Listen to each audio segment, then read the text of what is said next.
दत्त जयंती विशेष श्री दत्तात्रेय जन्मकथा. दत्ताची जन्मकथा आपण आज श्रवण करणार आहोत. इतरांना अवश्य पाठवा. विश्व कल्याणासाठी वीणा खांद्यावरती घेऊन भगवान गुणसंकीर्तित करत देवर्षी नारद मुनी हे अत्रि ऋषींच्या आश्रमात आले. देवर्षी नारद हे ब्रह्मदेवांचे पुत्र, अत्रि ऋषींचे ते थोरले बंधू, अनुसयेचे दीर आणि भगवान श्री दत्तात्रेयांचे चुलते होते. लोककल्याणाशी ते नेहमी पर्यटन करत असे. अत्रि मुनी आणि अनुसया मातेने नारदाचे हार्दिक स्वागत केले. त्यांच्या स्वागताचा स्वीकार करून नारदांची स्वारी पुढे ब्रह्मदेवाकडे गेली. सावित्रीसह ब्रह्मदेव आपल्या स्वसदनात विराजमान होते. त्यावेळी नारदांनी तिथे माता अनुसयेच्या गुणाचे वर्णन केले. दत्त जन्माची ही कथा मोठी बोधप्रिय आहे. अनुसया ईर्ष्या, द्वेष आणि मत्सर हे विकार एकमेकांना पोषक असतात आणि ते देवांच्या सुद्धा कसा घात करू शकतात याची शिकवण आपल्याला यातून भेटत आहे. आणि म्हणूनच अत्यंत सावधपणे आपण यापासून दूर राहायला हवे. यातच आपले हित आहे. चला, नारदांच्या तोंडून अनुसयेचे गुण ऐकल्यानंतर खरं तर आनंद व्हायला पाहिजे, पण सावित्री मातेला मात्र आनंद न वाटता वैमनस्य वाटू लागले. ती संतापून म्हणाली, नारदा, अनुसयेच्या ठिकाणी असे कोणते गुण आहेत की त्यामुळे ती आम्हाला एकदमच जगावेगळी वाटू लागली? नारद म्हणाले, माते, मी त्रिलोक्यात फिरून पाहिले, पण अनुसयेसारखे सर्व गुणसंपन्न स्त्री मला कोठेच आढळली नाही. तिच्या पतिव्रत्य धर्म हा पराकोटीचा आहे. तिच्यासारखी पतिव्रता मला कोणीच दिसली नाही. स्वरूप, सौंदर्य आणि लावण्यातही ती सर्वांना आगळीच आहे. आल्या गेलेल्यांचा सत्कार, आदरातिथ्य यामध्ये ती नेहमी तत्पर असते. पतीला आपले परमदैवत मानून ती पतीची सेवा करते आणि गृहकार्यात दक्ष राहून सर्वांची मने ती सांभाळते. आणि थोडक्यात सांगायचे जर म्हटले तर तिच्यासारखी तीच एक या जगामध्ये सर्व गुण संपन्न आहे. नारदाचे हे भाषण ऐकून सावित्री अधिकच प्रक्षुब्ध झाली. स्वाभाविकच आहे, एखाद्या स्त्रीपुढे दुसऱ्या स्त्रीचे गुण वर्णन केले तर ते तिला रुचत नाही.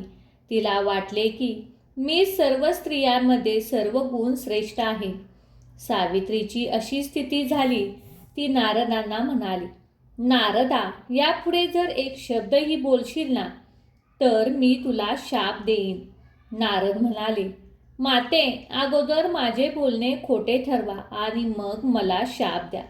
माझे बोलणे जर सत्य असेल ना तर तुमचा शाप मला बाधेल, नाही तर मग त्या शापाचा काय उपयोग? तुमचा शाप खराब व्हायचा असेल तर तुम्ही अगोदर माझे बोलणे खोटे ठरवा. आणि असे म्हणून नारद कैलासला गेले. कैलास पर्वतावरती भगवान शिवशंकर पार्वतीसह आनंदात इकड तिकडच्या गप्पा बोलत बसले होते. नारदांची स्वारी येताच दोघांनी त्यांचे औचित्य स्वागत केले. स्वागत झाल्यानंतर ते म्हणाले, नारदा, तुम्ही नेहमी सर्वत्र हिंडत फिरत असता. एखादी नवलाईची गोष्ट दृष्टीला पडली असेल तर सांगा बरं. नारद मुनी पूर्वीप्रमाणे तिथेही अनुसयाच्या गुणाचे मुक्तकंठाने वर्णन केले. शंकरांना ते रुचले, पण पार्वतीला मात्र ते रुचले नाही. ती नारदावर रागवली आणि शाप देऊ लागली. इतक्यात नारद म्हणाले, माते, अगोदर माझे म्हणणे तर खोटे ठरवा आणि मग मला शाप द्या. माझे म्हणणे खरे ठरले तर तुमच्या शापाचा काय उपयोग? आणि असे म्हणून नारद तेथून निघून गेले. ते विष्णू लोकात गेले. वैकुंठ नगरी असते. मूर्तिमंत लक्ष्मी तिथे नांदत असल्यामुळे तिथे वैभवाचे काय वर्णन करावे? नारदांची स्वारी नारायणाचे गुणगात गातच लक्ष्मीनारायणाच्या सानिध्यात येऊन पोचले. वैष्णव श्रेष्ठ असल्याने त्या नारद मुनीने पाहिल्याबरोबर विष्णूंना मोठा आनंद झाला. भक्ताच्या हृदयामध्ये विष्णू आणि विष्णूच्या हृदयामध्ये भक्त आणि मग तेथील त्या प्रेमाचे भरते कोण वर्णन करणार. त्या प्रेमाला सीमाच नाही, त्याचे वर्णन करण्याला शब्दही नाहीत. नारदांचे यथोचित स्वागत झाल्यानंतर तिथे त्यांनी तोच विषय काढला. पती पारायण परमस्विधी श्री अनुसया हिच्या अंगी असलेल्या श्रेष्ठ गुण श्रवण करून विष्णूला मोठा आनंद वाटला. पण लक्ष्मीचे चित्त विश्व झाले. स्वभावच तो स्त्रियांना दुसऱ्या स्त्रीचे वर्णन केलेले कधी खपणार नाही. लक्ष्मीचेही तेच झाले. तिला राग आला आणि अनुसयाबद्दल तिच्या मनामध्ये अनुसया निर्माण झाली. नारदाला तो शाप देणार. एवढ्यात नारद म्हणाले, माते, आधी माझे म्हणणे खोटे आहे हे सिद्ध करा आणि मग मला शाप द्या, नाही तर तुम्ही दिलेला शाप व्यर्थच ठरले. नारद निघून गेल्यावर ही वार्ता लक्ष्मीने पार्वतीकडे कळवली. पार्वतीने ती सावित्रीकडे कळवली. नारदाने केलेल्या अनुसयेच्या गुणगौरवाने आपल्याला कमीपणा येत आहे अशी त्या सर्वांची कल्पना झाली आणि त्या तिघींनाही अनुसयाबद्दल असूया वाटू लागली. असूया, ईर्ष्या, मत्सर आणि अहंकार खरं तर या चांडाळ चौकटीतच आहेत आणि यातील अहंकार हा या सर्वांचा जनक. अहंकार हाच मानवाचा मोठा शत्रू आहे. देवाचाही तो शत्रू आहे. सर्वांचा तो शत्रू आहे आणि म्हणूनच इच्छुक लोकांनी अगोदर अहंकाराला जिंकावे. रमा, उमा आणि सावित्री यांचा अहंकार बळावलेला होता. अनुसया, ईर्ष्या इत्यादी विकारी त्यांच्या पायी बळावले होते. ज्याला ईश्वर पाहिजे असेल त्याने त्या सर्वांना यापासून पूर्णपणे अलिप्त राहिले पाहिजे. आणि हे सर्व शिकण्यासाठी की काय परमेश्वराने दत्तात्रयाच्या रूपाने अवतार घेण्यापूर्वी दत्त जन्माशी या कथानकाचा प्रसंग योजून ब्रह्मा, विष्णू आणि महेश यांची फटफजिती उडवली. सावित्री, रमा आणि उमा यांचा अहंकार समूळ नष्ट केला आणि असूया, ईर्ष्या, मत्सर आणि द्वेष यांचे दुष्परिणाम दाखवून सर्वांनी या विकारापासून अलिप्त राहावे. जणू काही आपल्या सर्वांना या संपूर्ण जगाला एक धडाच दिला आहे. अहंकाराच्या हारी गेलेल्या तिन्ही देवता एकत्र जमल्या आणि मग अनुसयेचा पांडाव करून नारदाला कसे खोटे ठरवता येईल याचा विचार त्या करू लागल्या. त्रिमूर्तीने तिन्ही ग्रहदेवतांची जणू काही शिखर परिषद भरवली. त्यांनी खूप विचार केला आणि विचारात त्यांनी ठरवले की आपण आपल्या सदनामध्ये रुसून बसावे. तिकडून चौकशी करण्याकरता येणे झाले म्हणजे आपण आपला हेतू त्यांना सांगावा.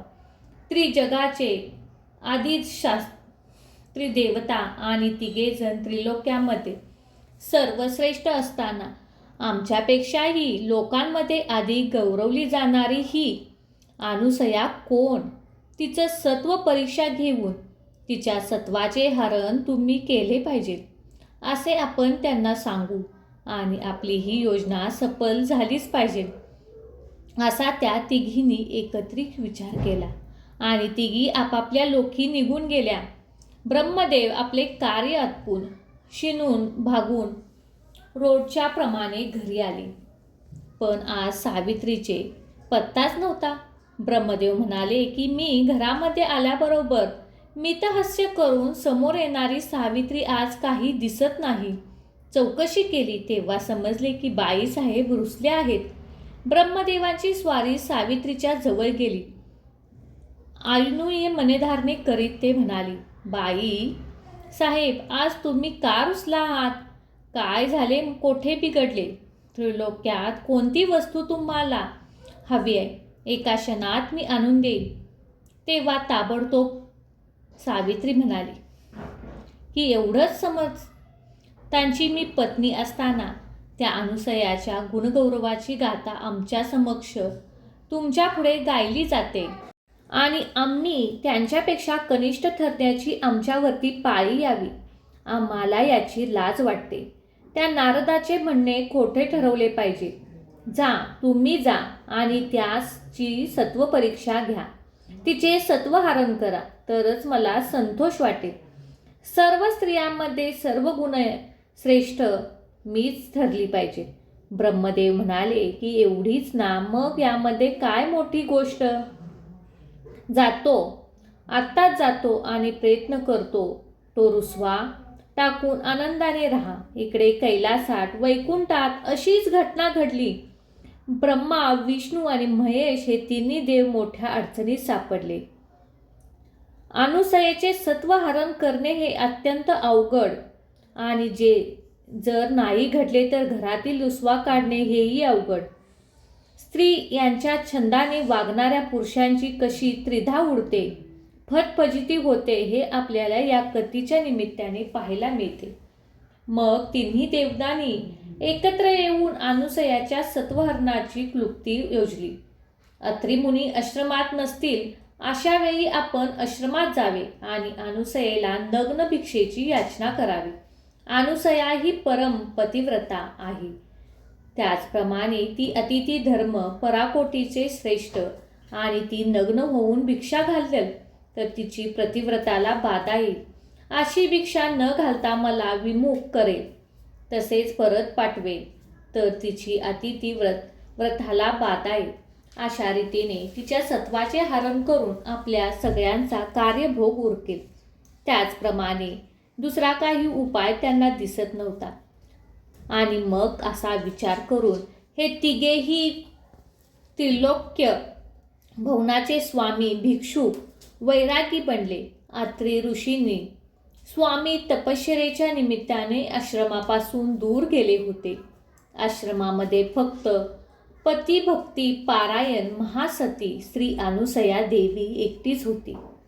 ते तिन्ही देव भिक्षुक वेशाने अत्री मुनींच्या आश्रमात आले. भवती भिक्षाम असे म्हणून श्री विष्णूंनी सवाल टाकला.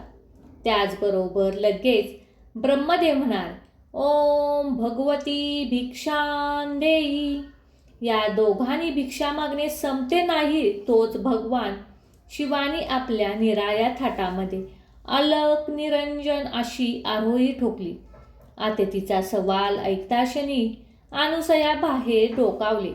तो या तीन अतिथी अत्यंत तेजस्वी तपस्वी असे त्यांच्या दृष्टीस पडले. तिने त्या अतिथीचे स्वागत केले. हातपाय धुयाला चूळ भरायला पाणी दिले. बसायला चटई अंतरली. खायला फळे पुढे ठेवली. प्रत्येक अतिथीला नम्र होऊन नमस्कार केला आणि कुशल प्रश्न विचारला. स्वागतम कार्यमुनी तपस्से महाराज. मी आपले स्वागत करते. आपण कोठून आला आहात? आपल्याला काय पाहिजे? आश्रमातील मुनी तप करण्याकरता गेले आहेत. येथील 2 तासांनी आपण बसा. यावरती ते अतिथी म्हणाले, हे स्वाध्वी तपश्चर्येमध्ये असलेल्या अत्री मुनी केव्हा येतील हे सांगता येत नाही. आम्ही मात्र भुकेने व्याकुळ झालो आहोत. आम्हाला सत्वर पोटभर जेवू घाल. आमची हीच अपेक्षा आहे. ठीक आहे असे म्हणून अनुसया स्वयंपाकगृहात गेली. अगदी थोड्या वेळामध्ये उत्तम स्वयंपाक तयार केला. पाट मांडले. बसायला एका टाकले. एक रांगोळीची कामिनी काढून त्यावर गुलालाने भरलेल्या मध्येच पाट मांडून त्यावरती केळीचे पान घातले. सर्व पदार्थ वाढून झाल्यानंतर अतिथींना पाय धुवायला पाणी ठेवले. सर्व तयारी झाली आहे. आपण आपले पाय धुवावे अशी तिने अतिथींना विनंती केली. पण अतिथी कसले? ते अनुसयाचे सत्वहरण करण्याकरता भिक्षुक वेश धारण करून आलेले कपटी देव होते. हे महासती अनुसया हे रुजू स्वभावाचे नारी देवाचे कपट तिच्या लक्षात आले नाही. अतिथी उठले.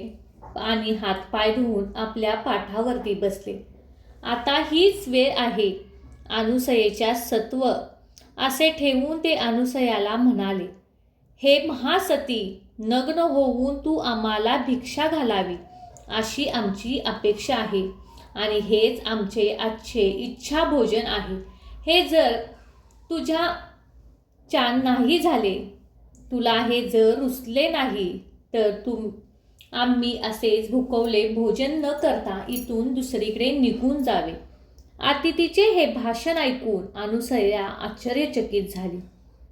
त्यांची अपेक्षा मान्य करावी तर आपली पतिव्रती धर्माला बाधक होईल आणि ती अमान्य करावी तर भुकेले अतिथी घरातून विमुख होऊन जातील. हे आपल्याला गृहस्थाश्रमाच्या दृष्टीने बरे नाही. त्यांनी आपल्या अतिथीव्रताला बाधेल.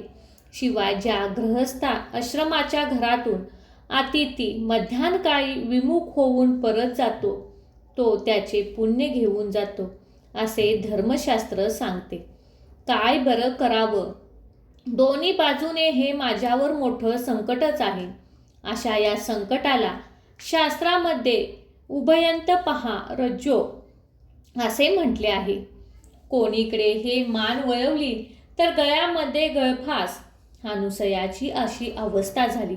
अतिथीचे म्हणणे ऐकून अनुसयाला हसू आले. ती म्हणाली, परम तपस्वी असलेल्या अत्री महर्षींच्या सांगतीत आणि त्यांच्या सेवेने मी अत्यंत पवित्र आहे. त्यांची अपेक्षा पूर्ण नाही केली तर काय करतील? शाप देऊन निघून जातील. जर तो शाप मला बाधणार नाही, कारण माझी सत्यनिष्ठा आणि पावित्र्य अढळ आहे. मला कोणाच्याही शापाची भीती नाही.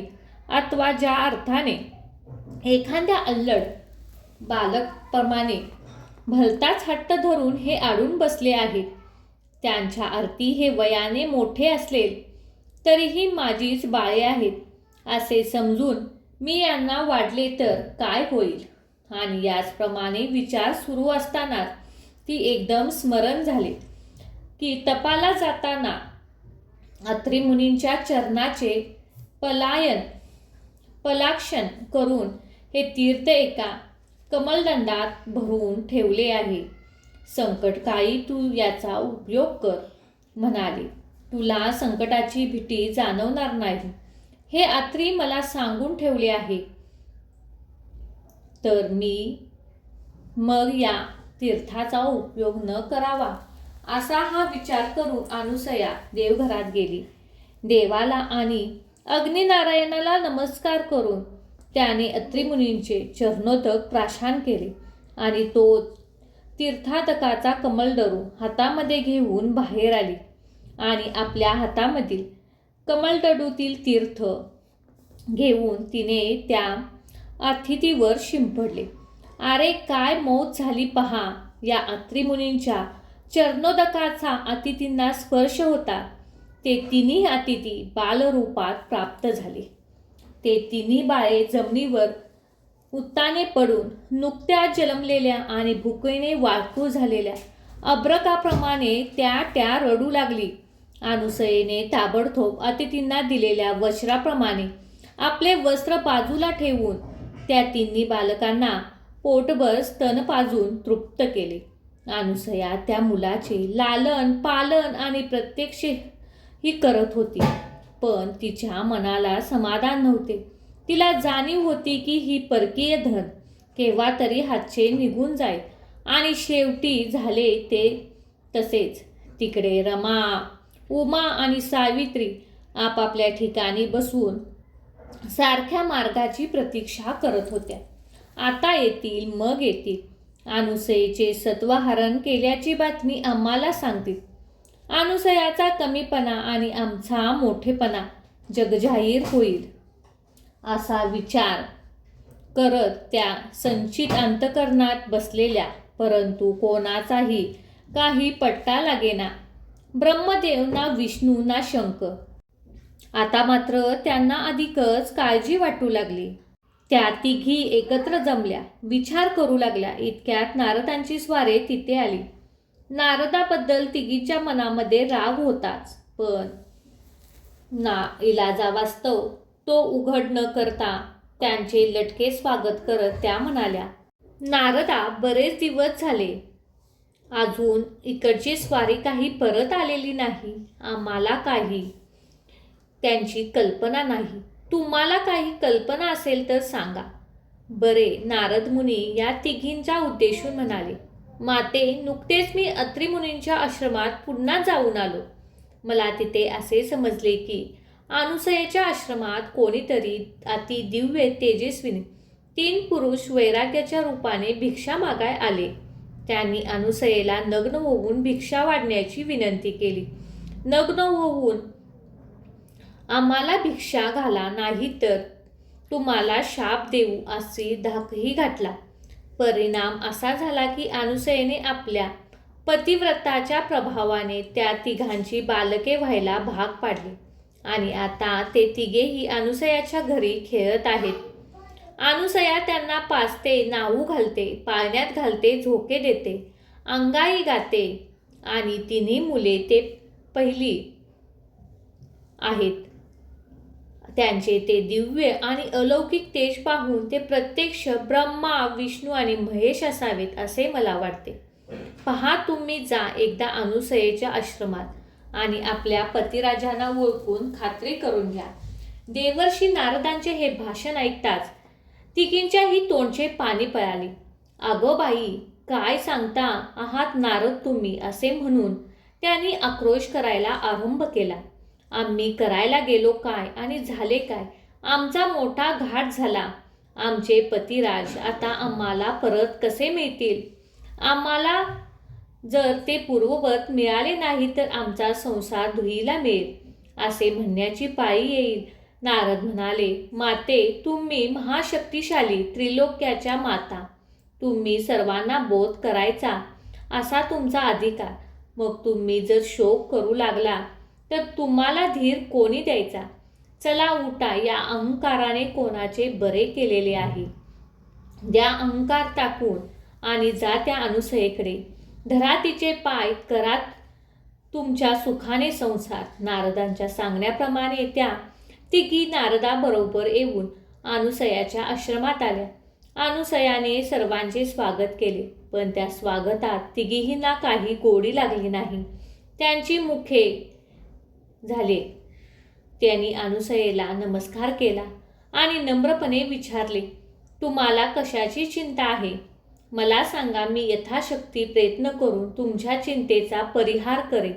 त्या तिघीने आपला मोठेपणा, अभिमान बाजूला ठेवून अनुसयेला नमस्कार केला आणि त्या म्हणाल्या की आमचे पतिराज आपल्या घरी विराजमान आहेत असे आम्हाला कळाले.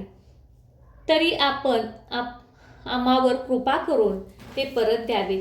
आमच्याकडून काही अपराध झाला असेल तर त्याबद्दल क्षमा करावी.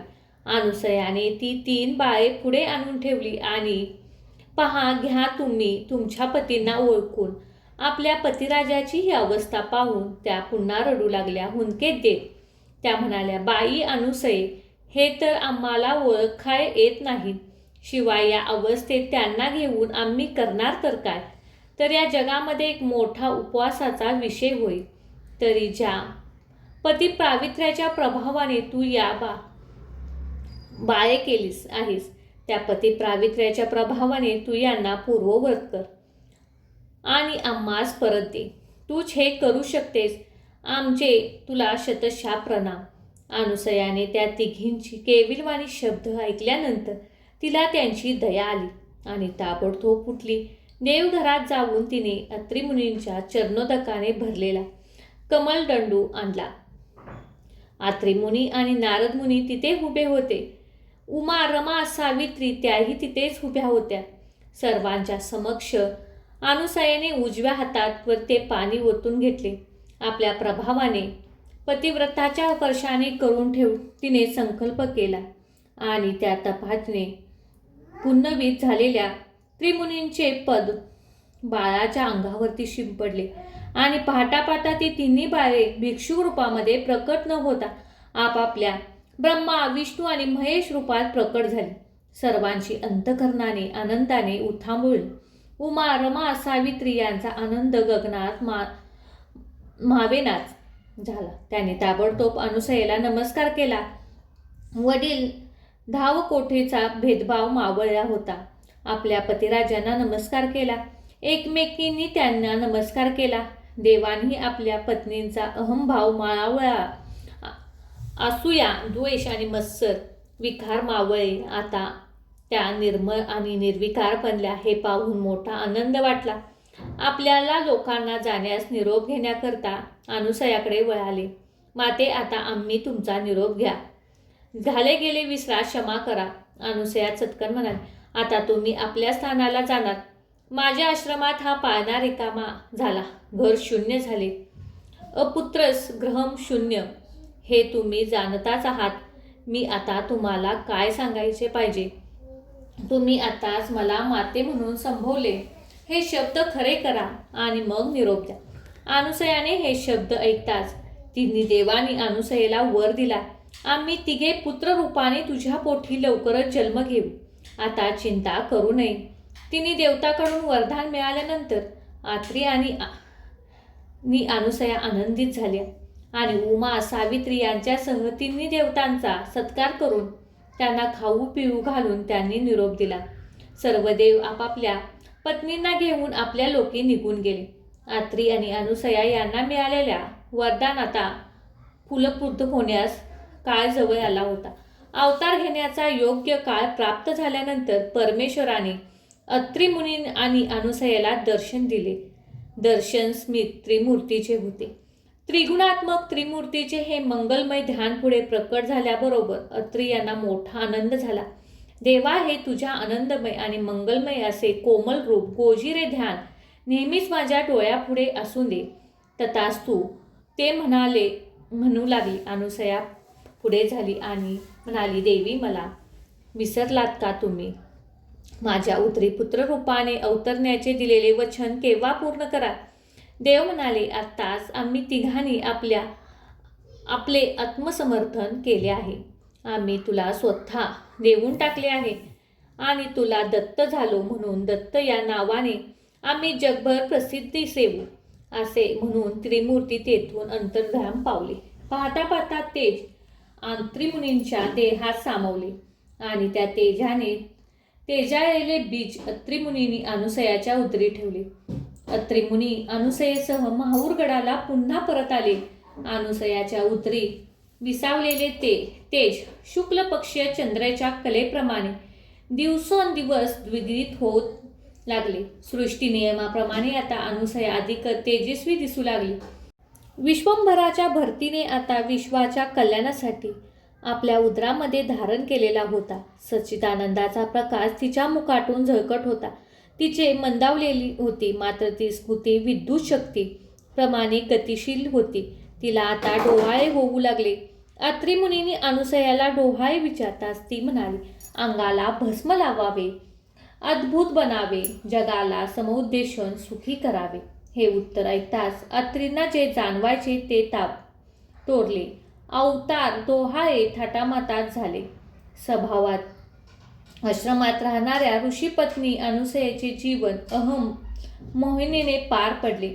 चांदणी भोजन, झोपाळ्यावरचे भोजन, बागेतली फराळ, वनभोजन, फुलांचे अलंकार, पानांची तोरणे, लाडू, जिलेबी, करंजा, बासुंदी, श्रीखंड, पापड, लोणची, चटण्या, कोशिंबीर, नाना प्रकारच्या भाज्या, नाना प्रकारचे पदार्थ, जे ज्यांना शक्य झाले ते अनुसयेला देऊन सर्वांनी तिचे मोठे कोड कौतुक केले.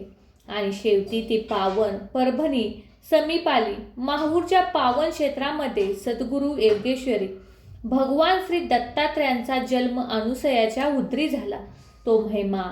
तो महिना मार्गशीर्षाचा होता. दिवस पौर्णिमेचा होता.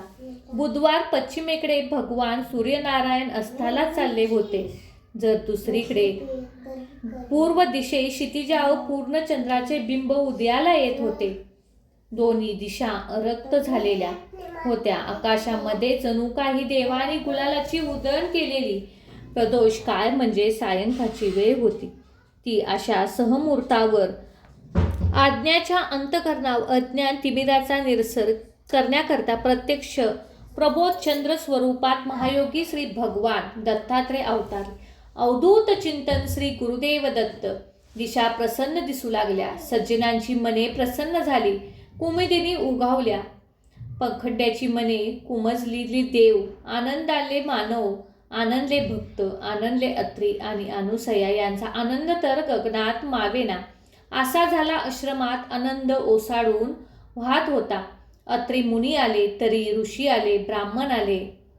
आपली दारे हेलाचे पाठ वाहू लागले. हळदी कुंकू, सौभाग्य, साखर, सुपारी, नवी लुगडी, ब्राह्मणांना आशीर्वाद, मंत्राचा जयघोष, जतकार्य, संस्कार, दीक्षा, वस्त्रे, महावस्त्रे, विविध सत्कार. सगळीकडे एकच गर्दी, घाई उसळी. नवबात चालू लागल्या. मंगलवाद्य वाजू लागली. देवानी पुष्पवृष्टी केली. गंधर्व गाऊ लागले. अप्सरा नृत्य करू लागल्या. आणि आनंदाने वर्णन कोणी करणारे श्रुती मौनावली शेष थकला. प्रत्यक्ष आनंद कांदा अवतरला. अवधूत चिंतन श्री गुरुदेव दत्त. श्री भगवान श्री दत्तात्रयाची जन्मकथा या ठिकाणी समाप्त होते. हा कथा जास्तीत जास्त लोकांना शेअर करा. आपणही श्रवण करा. धन्यवाद.